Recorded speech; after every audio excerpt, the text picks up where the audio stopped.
What's up, Wonders of London fans? It's me, Vincent from Wonders of London, and I'm right next to Westminster Station where we have Westminster Bridge. And today I'm going to take you over some of London's bridges. We're going to be doing 4 bridges. Westminster Bridge, where we got the statue of Boudica and this amazing view of the London Eye just over there as the buses go past. Then we're going to go over the Golden Jubilee bridges, which are also known as the Hungerford and Golden Jubilee bridges, and we're going to end with Waterloo Bridge, which is my favorite bridge. But we're starting just here by Westminster Bridge, and you do have some fantastic views from Westminster Bridge, including of the London Eye, and as we'll see later on, of the wonderful Houses of Parliament. We got some beautiful views of other bridges as well, like in the distance over there we have the beautiful Lambeth Bridge, and the building you can see on the right is the Houses of Parliament. I love how the Lambeth Bridge is lit during this time. How beautiful is that? And just over here we got the wonderful Houses of Parliament, also known as Westminster Palace, and we got the iconic Elizabeth Tower, which most people know as Big Ben, but its official name is in fact the Elizabeth Tower. Big Ben is probably the name of the bell, but most people say it is the name of the clock. There are many arguments as to what is actually Big Ben. Most people simply refer to the tower itself as Big Ben, but Westminster Bridge is a fantastic bridge with quite a lot of history. It is technically the oldest surviving road bridge in central London. Not all of London, of course.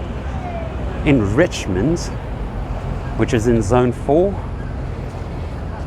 that is the oldest surviving bridge in London, dating back to 1777. How beautiful are these views?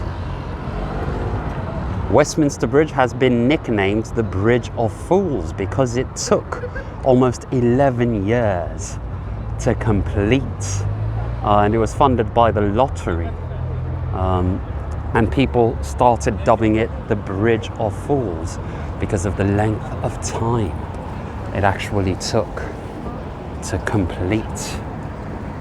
But it is well worth it. So many amazing views to be had from this gorgeous bridge.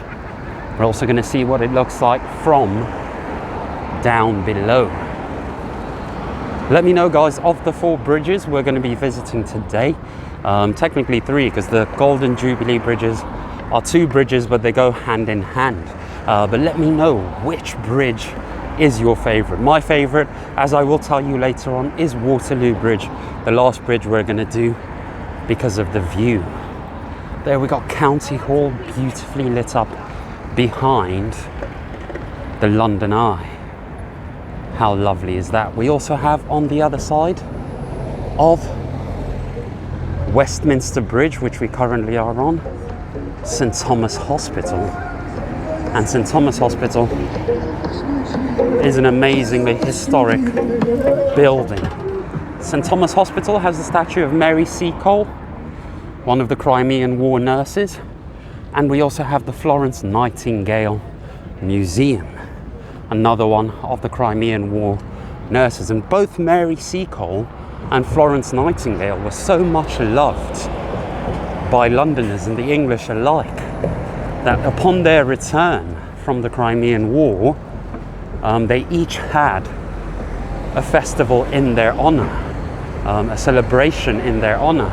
And Mary Seacole's celebration was held here by the banksides of the River Thames, close to Westminster Bridge. And as such, we have a lovely statue of Mary Seacole. All the way in the distance over there, we've got the County Plaza Hotel, which is very fantastic. We've arrived at the end of Westminster Bridge. We're just going to go down the stairs and talk a bit more about Westminster Bridge. But there we got the South Bank Lion, because we are now on the South Bank. and a lovely view of the London Eye. Let's go down the stairs. So we started in the London Borough of Westminster. That was the side we started, crossing over Waterloo Bridge. And on here, the other side of Waterloo Bridge, we have the amazing National COVID Memorial Wall. Each one of these hearts represents someone who was lost to the pandemic. So it's a very touching, beautiful and sad memorial. And over here we have the plaque, the National COVID Memorial Wall. Very touching and heartfelt.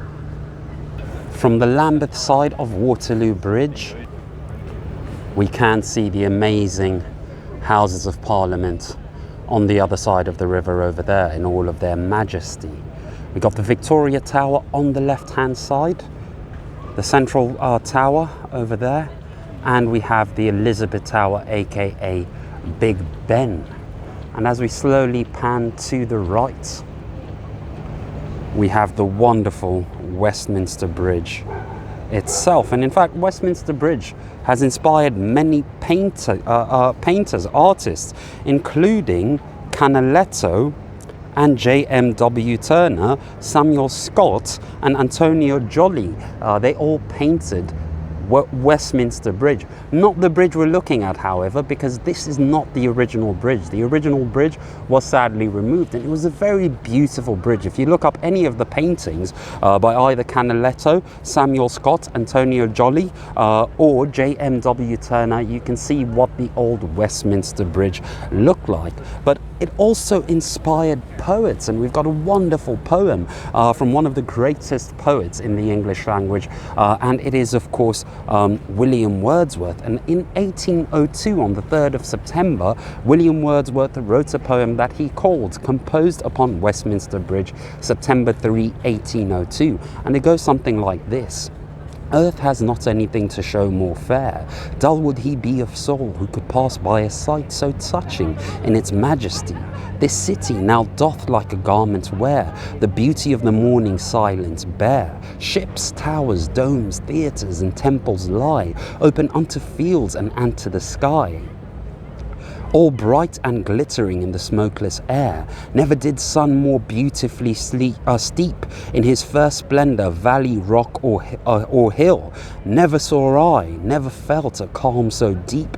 The river glideth at his own sweet will. Dear God, the very houses seem asleep, and all that mighty heart is lying still. So that is the beautiful, beautiful, wonderful poem that I did not do justice, but it is phenomenal, by William Wordsworth, composed upon Westminster Bridge.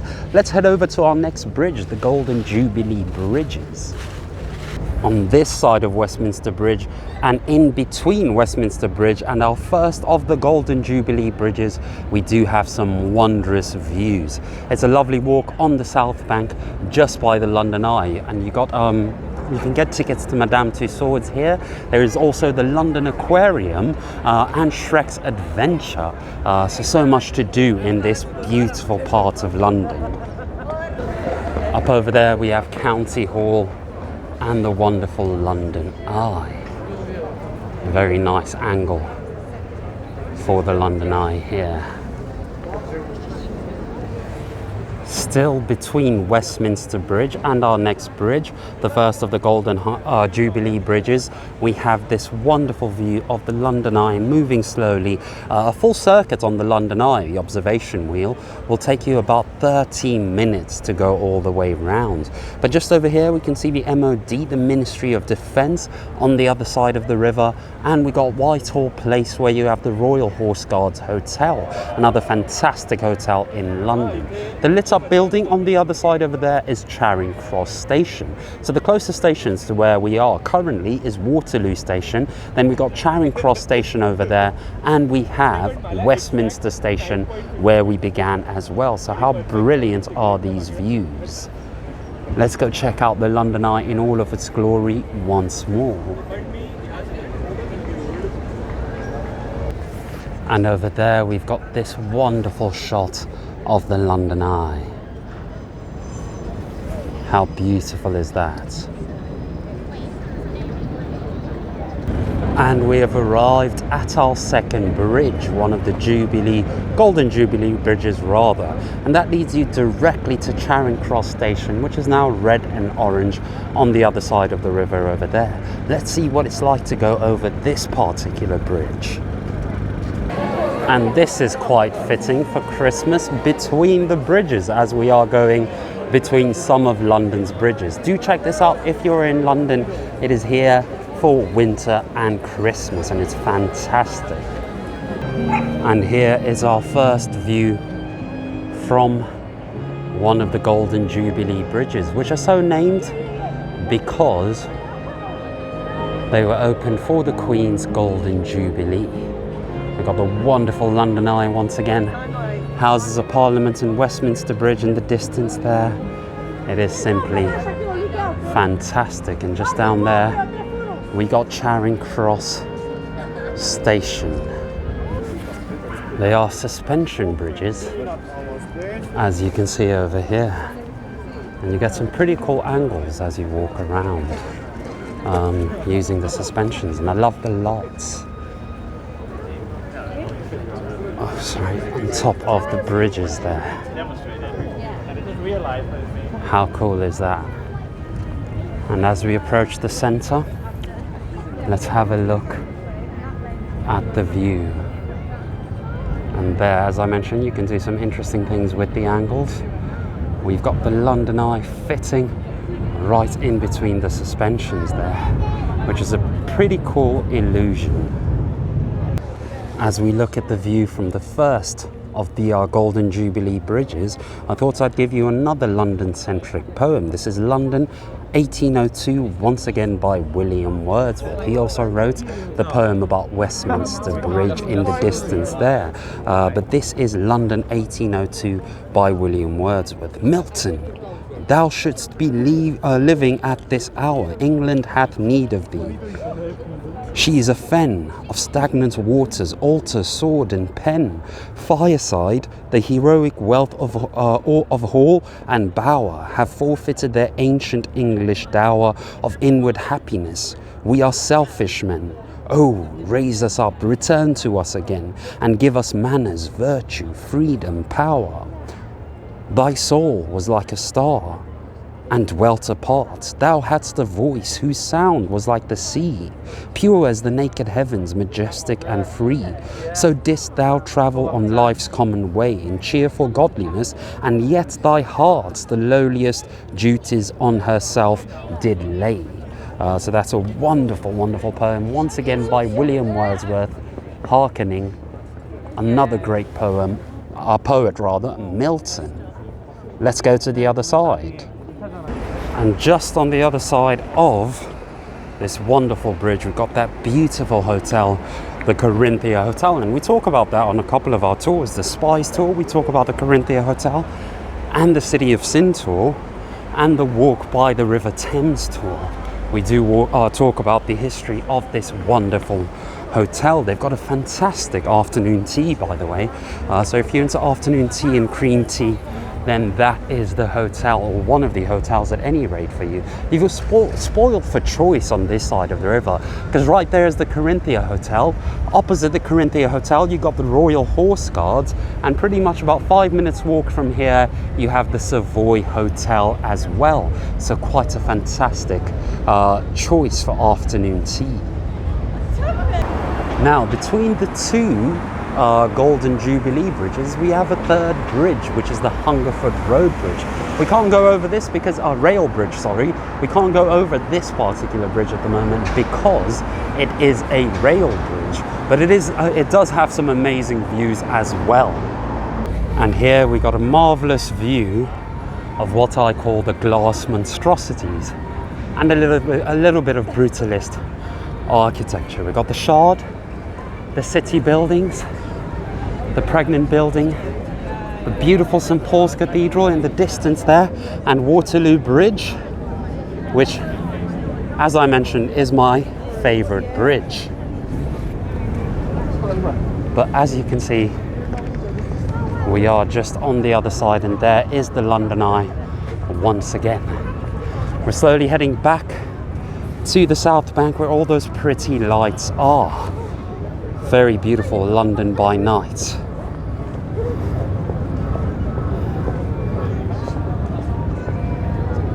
We are pretty much on the centre of the bridge, or at the centre of the bridge, and this is the view that we get. This is the other side of the Golden Jubilee bridges. We can see Waterloo Bridge, which is the bridge we're going to be going to next. And as I mentioned, it is my favourite bridge, full of amazing history. And we got a busker playing some amazing guitar music. But have a look at that, we have a little rainbow on the Thames. How cool is that, guys? And we've arrived on the other side of the river, back on the South Bank, where we got these lovely lights and this interesting video display on the building that has two names. This is the Royal Festival Hall, but it's also known as the South Bank Centre.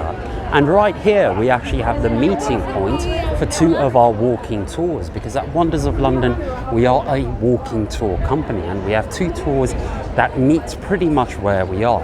There's the London Nightlights and Highlights tour, and we have the City of Sin tour. And the City of Sin tour is not recommended for under 18s. It looks at the history of the oldest profession in the world. If you know it, you know it. If you don't, you don't. And for both those tours, the City of Sin tour and the London Nightlights and Highlights tour, we meet right here by the statue of Nelson Mandela. And the guide, who's usually me, will always have this red, white and blue umbrella. But have a look at those pretty lights once again. Back by the riverside we have this wonderful view on the other side of the Hungerford and Golden Jubilee bridges. Of course, the Hungerford Bridge is the one in between the Golden Jubilee bridges. We've got Charing Cross Station once again, and as we got a lovely view of London once again, I thought I'd give you another London-centric poem, this time by William Blake. So yes, it's another William, but it is William Blake, who happens to be my favourite poet. And this is London, a much darker poem about London as we look at these wonderful buildings. And this is London by William Blake. I wandered through each chartered street near where the chartered Thames does flow, and marking every face I meet, marks of weakness, marks of woe. In every cry of every man, in every infant's cry of fear, in every voice, in every band, the mind-forged manacles I hear. How the chimney sweepers cry, every blackening church appalls, and the hapless soldier's sigh runs in blood down palace walls.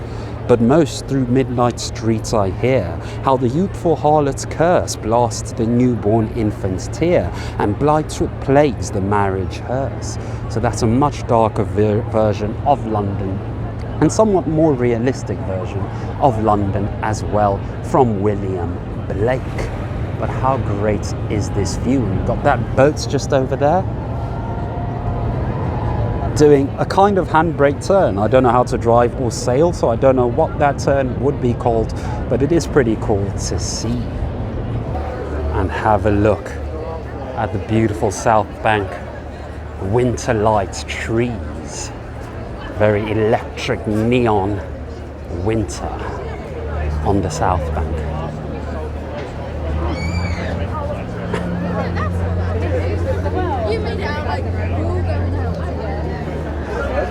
How wonderful is that? The city that never sleeps. Now, the reason I've been giving you poems, particularly poems by William Wordsworth, and it is autumn of course, so we have leaves everywhere, is because if you look on the ground on the south bank, at certain points you have these beautiful little poems like "Glide gently, thus forever glide, O Thames, that other bards may see, as lovely visions by thy side, as now a fair river come to me. Glide, fair stream, forever so, thy quiet soul on all bestowing, till all our minds forever flow, as thy deep waters are now flowing." And that is Remembrance of Collins by William Wordsworth. Pretty cool. And just before we go over my favorite bridge, Waterloo Bridge, have a look at these wonderful views once again with the London Eye over there. On the other side of the South Bank Centre, also known as the Royal Festival Hall, we have another interesting video display just there.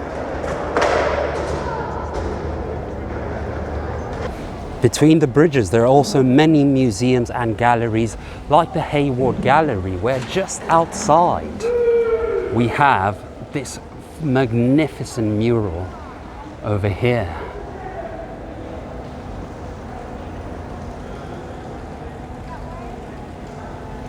And this mural is by Salman Tour. It is called Music Room 2021 at the Hayward Gallery. Another amazing exhibition at the Hayward Gallery is called Thinking Fountains by Klaus Weber. And over here we get to see one of those said thinking fountains just there. And this is one of the thinking fountains by Klaus Weber.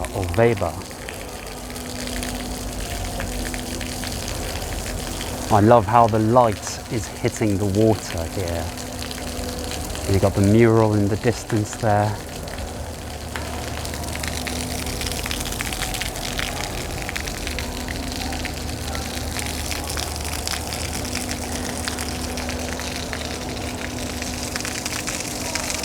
And the light show on the South Bank Centre.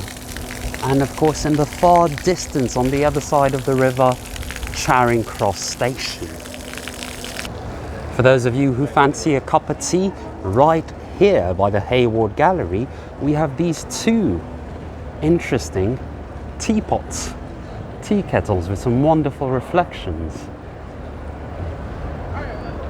Ah, that makes me want a cuppa.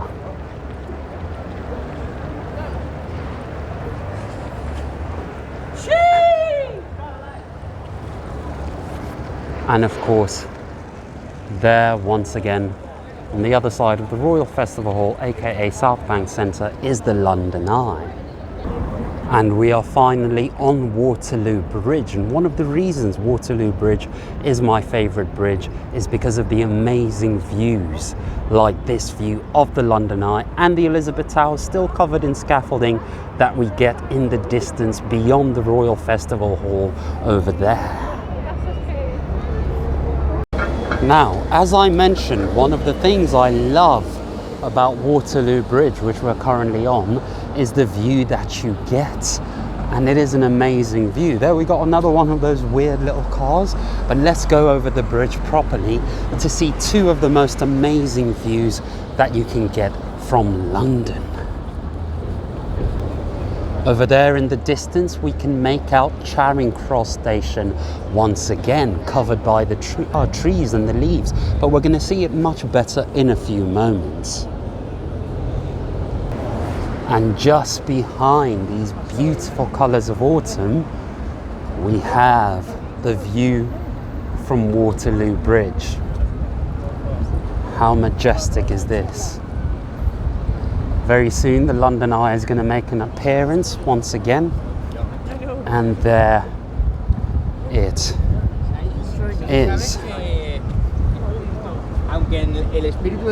How gorgeous is this? Of course, you get the best view from the middle of the bridge.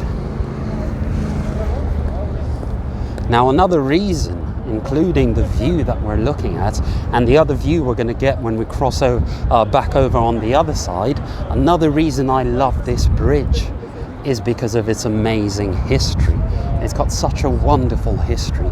This particular bridge was built in 1945, and it has the nickname the Ladies' Bridge because it was built by a workforce made up mostly of women. Some sources say it was somewhere around 90%, and in some cases even 95% of women who worked on this particular bridge in 1945, just before the end of World War II. And they actually said it was, until recently, the only bridge in London's history that was finished under budget, before time, and did not need major repair work. So round of applause for the amazing women who worked on this bridge. It is a fantastic and awesome bridge, rightfully nicknamed the Ladies' Bridge. And look at that gorgeous view. To the left we have the London Eye, South Bank, the South Bank Centre, also known as the Royal Festival Hall, which we got to see up close and personal. And of course the South Bank Centre also has London's Poetry Library. Simply gorgeous. Let's go to the other side of the bridge now. And just before we cross over to get to the other side, let's enjoy this marvellous view. Once again, I call this view Beautiful London. Got the London Eye, the Houses of Parliament, the Golden Jubilee bridges and Charing Cross Station, among many other phenomenal buildings. Now, the building we see just in front of us over there is quite a beautiful building. If you see the building with the clock, I'm talking about the building to the right of that building with the clock. That is the amazing Savoy Hotel. And earlier I told you about a few hotels where you can get an amazing afternoon tea, and the Savoy Hotel, which we can see from Waterloo Bridge, is one of those hotels. And in fact, it's famous with celebrities. And to give you an idea of how amazing it is, Claude Monet, the famous French impressionist, actually lived there when he came to London. So how cool is that? And like Westminster Bridge before it, which was of course nicknamed the Bridge of Fools, Waterloo Bridge, the Ladies' Bridge, has many people who've painted it, many famous artists. Now, when I say it's had many famous artists who painted it, I'm actually talking about the bridge that was here before this bridge that we see today, which we know as the Ladies' Bridge. And we got a lovely moon in the distance over there. However, the bridge that stood here before the Ladies' Bridge had a very different nickname. It was nicknamed the Bridge of Sighs. The Bridge of Sighs, the former Waterloo Bridge, was painted by Claude Monet, who stayed at the Savoy just on the other side of the bridge, and it was also painted by Gustave Doré. And in fact, it was Gustave Doré, along with a poet called Thomas Hood, who gave this bridge that particular nickname. Some of you may recognize it from the Italian bridge that connected a prison to an execution dock. And this was where, as prisoners were going to be executed, they would actually breathe their last breath, have their last sigh, before they were executed. And the reason our bridge, the Waterloo Bridge, my favourite bridge with so much history, the former Waterloo Bridge that is, was nicknamed the Bridge of Sighs, was because this is where ladies of the night were believed to actually come and end their lives. And of course, Gustave Doré, the painter who I mentioned earlier, actually did an amazing painting. You can find it online, and it is of a woman who's just about to leap off the edge. So it is a very, very interesting image. And he worked together with Thomas Hood, who wrote a poem, and I'm going to read you the poem when we get to the other side of the river, about this young lady who allegedly committed suicide here on the old Waterloo Bridge. And of course, just before, I gave you another poem which was much darker, William Blake's London, and this gives us a more detailed insight into what life in London was like many years ago. So it is quite an interesting thing. But this view is amazing as well. But I like to call this ugly London because I'm not a big fan of the new buildings, the new architecture, the glass monstrosities, as I like to call them. We do have one saving grace on this side of the river, and it is of course the wonderful St. Paul's Cathedral that we can see over there. To the left as well, we have, coming into view in a few moments, the brilliant Somerset House just over there. How gorgeous is this?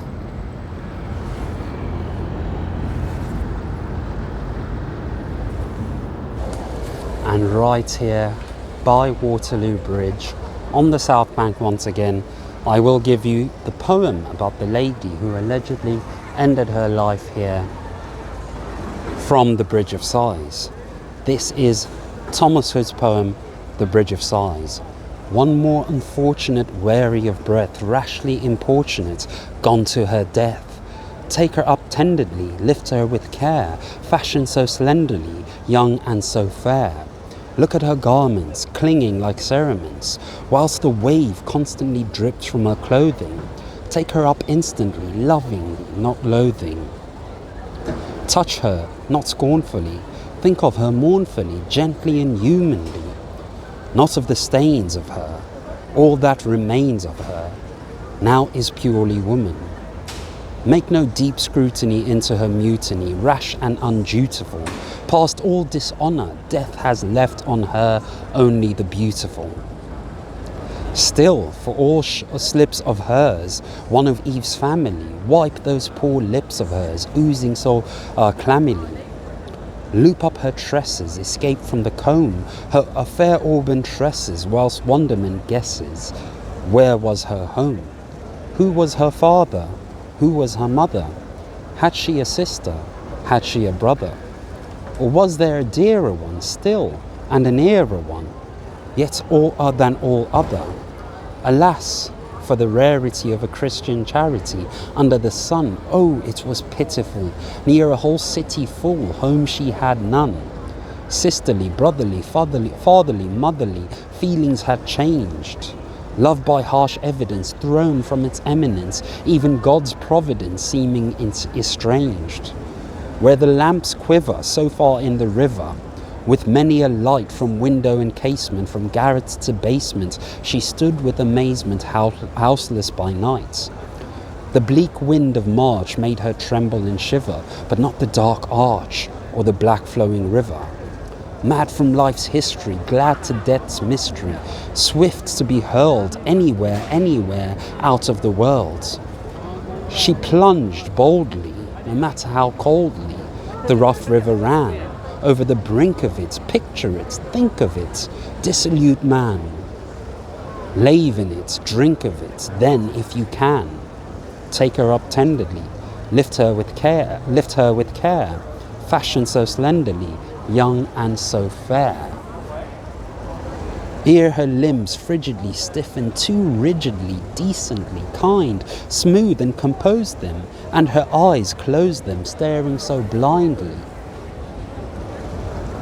Dreadfully staring through muddy impurity, as when with the daring last look of despairing fixed on futurity. Perishing gloomily, spurred by contumely, cold inhumanity, burning insanity, into her rests, cross her hands humbly, as if praying dumbly over her breasts, owning her weakness, her evil behaviour, and leaving with meekness her sins to the Saviour. And that is Thomas Hood's The Bridge of Sighs, which the old Waterloo Bridge was nicknamed.